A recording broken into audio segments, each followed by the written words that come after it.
Hi Nelma, mo ano yung buhaton o? Diba, lang. For example, kanina post. Click nato ni, diba? Click the post.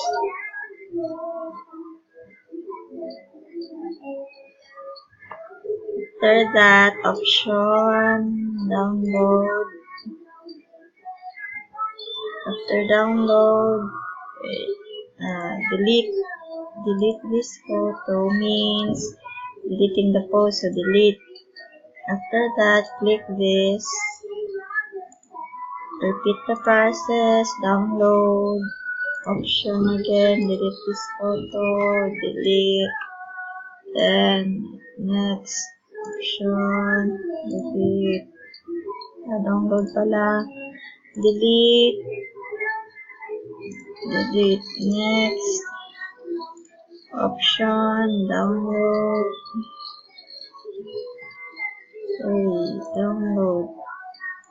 option, wait lang, back, na-delete, option, delete, and delete. Next option, download, option, delete. After that, pag daghan na kag ma-delete na mga photos, deleting the photos means deleting the post, diba? Kung ma-delete mo na yung photos, ma-delete pa ni. So, next is close mo na, refresh mo to. Mawala na siya on your own post.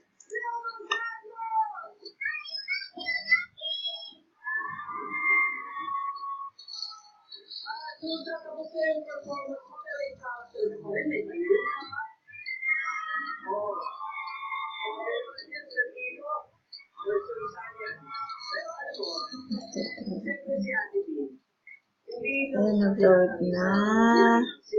Then, over to the post. Let us check kung na-delete na po siya.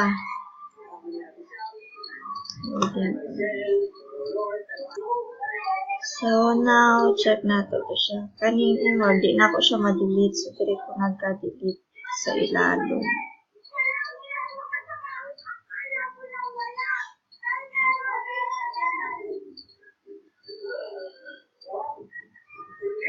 O, nawala na tong ganiha. So, since na-refresh ni mo, kanina po din mo i-click. Click. Same process again. Option. Download. Option. Delete. So, next. Option. Download. Option. Delete.